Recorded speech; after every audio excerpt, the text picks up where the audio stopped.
कर्मों का फल हमें अवश्य मिलता है। जैसे भी कर्म किए होंगे वैसा ही फल भी मिलेगा। आधुनिक होने के चक्कर में इस सत्य को मत भूल जाना। मित्रों, हम अपने मानव जीवन में जैसे कर्म करते हैं उनका वैसा ही फल हमको इस जीवन में भोगना पड़ता है। लेकिन हम इस बात को समय से समझ नहीं पाते। जब तक हमें इस बात का बोध होता है कि हमने जो भी कर्म किए हैं उनका परिणाम क्या होगा, तब तक समय बहुत अधिक बीत चुका होता है। आइए आज हम जानते हैं कि यह कर्म कितनी प्रकार के होते हैं। वीडियो शुरू करने से पहले हम बताना चाहते हैं कि आप हमारे चैनल पे नए हो तो लाइक, कमेंट और सब्सक्राइब जरूर करें। आपके एक लाइक से ही हम मोटिवेट होते हैं और हमें प्रेरणा मिलती है। हमारे भारत में कई महापुरुषों ने कर्म के विषय में कई शोध किए हैं। हमारे पुरातन धर्म शास्त्रों में भी कर्म फल का बड़ा ही विस्तृत वर्णन किया गया है। उनके अध्ययन के अनुसार यह कर्म 3 प्रकार के होते हैं। पहला है क्रियमाण कर्म। मानव जीवन में नित्य प्रति जो कर्म सुबह उठने से लेकर दिन भर कुछ भी क्रियाकलाप या कर्म किए जाते हैं उन्हें क्रियमाण कर्म कहा जाता है, क्योंकि इन कर्मों के करने से मानव जीवन गतिमान रहता है। क्योंकि मुर्दा या निर्जीव वस्तुएं कर्म करने में समर्थ नहीं हो सकती। नित्य प्रति कर्म करना हर जीव का कर्तव्य है। कोई भी व्यक्ति अपनी बुद्धि के अनुसार कैसे भी कर्म कर सकता है, लेकिन यह क्रियमाण कर्म उसके जीवित होने और एक गतिशील आत्मा के होने का आभास कराते हैं।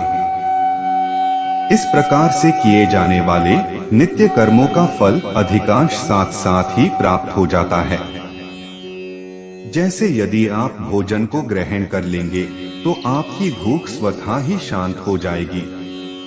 यदि आप स्नान कर लेंगे तो आपकी देह स्वच्छ हो जाएगी और आपको स्फूर्ति एवं सुख का अनुभव होगा।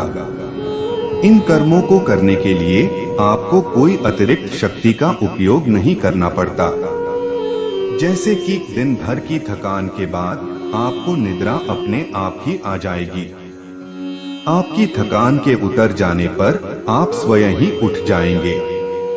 किंतु यदि आप आलस्य को धारण कर लेंगे तो आपका यह कर्म आपको जीवन की गति से दूर ले जाएगा। आपको इसके दुष्परिणाम भी भुगतने पड़ेंगे। इस प्रकार से किए जाने वाले कर्म क्रियमाण कर्म कहलाते हैं। दूसरा कर्म है संचित कर्म। यह बात तो निश्चित हो चुकी है कि आपको कर्म तो करने ही पड़ेंगे। कुछ ऐसे कर्म भी होते हैं जो कि हम करते तो हैं, लेकिन हमें उस समय यह ज्ञात नहीं हो पाता कि इन कर्मों का परिणाम क्या होगा। इस प्रकार से हम कुछ ऐसे कर्म भी करते हैं जो हमारी दृष्टि से बिल्कुल सही एवं सटीक होते हैं, किंतु प्रकृति, समाज एवं अन्य प्राणियों के दृष्टिकोण से उचित नहीं होते। हम यह अक्सर यह सोचते रहते हैं कि हमने जो भी किया उसका हमें अच्छा ही परिणाम मिलेगा, लेकिन कई बार ऐसा नहीं होता और हमें अपनी कर्म करने की सोच में परिवर्तन लाना ही पड़ता है। इस प्रकार से कर्म करते हुए कुछ ऐसे कर्म भी होते हैं जो कि हमारे चित्त की अंतर्दशा में जाकर एकत्र हो जाते हैं। साथ ही उन कर्मों का फल भी चित्त में ही विद्यमान हो जाता है। जब तक हमें अपने इन कर्मों का फल प्राप्त नहीं हो जाता तब तक वह कर्म हमारे चित्त में भी समाहित रहते हैं। इस प्रकार के कर्मों को संचित कर्म अर्थात संचय कर रखे गए कर्म कहा जाता है। तीसरा कर्म है प्रारब्ध कर्म। जब हमारे कर्म हमें उस दिशा की ओर ले जाते हैं जहां हमारे कर्म हमें पूर्ण रूप से फल देने को परिपक्व हो चुके होते हैं, तब ही इन कर्मों का फल हमें मिलता है। इस प्रकार के कर्मों को प्रारब्ध कर्म कहा जाता है। इस प्रकार के कर्म हमारे अंतर्मन में लंबे अंतराल के लिए एकत्र रहते हैं।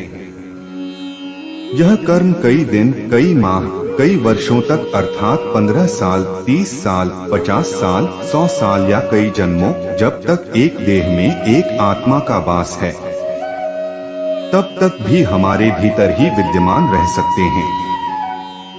इन कर्मों में अच्छे एवं बुरे दोनों ही प्रकार के कर्मों का समूह होता है।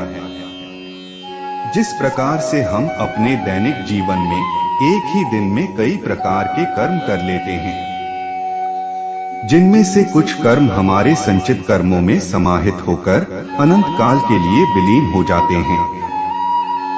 इस प्रकार से किए गए कर्मों का एक बड़ा भाग लाखों की संख्या में संचित कर्मों के एक विशाल समूह का रूप धारण कर लेता है।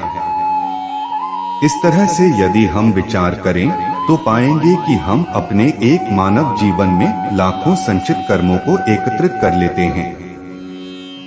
यदि हम अपने पूर्व जन्म के कर्मों को भी इनमें सम्मिलित कर लें तो हमें ज्ञात होगा कि ऐसे बहुत सारे अनगिनत कर्म अभी बाकी हैं, जिनको भोगना अभी शेष है, ताकि उनका कर्म फल हमें प्राप्त हो सके। हमारे शास्त्रों में एक प्रकार के ज्ञान योग का भी वर्णन किया गया है।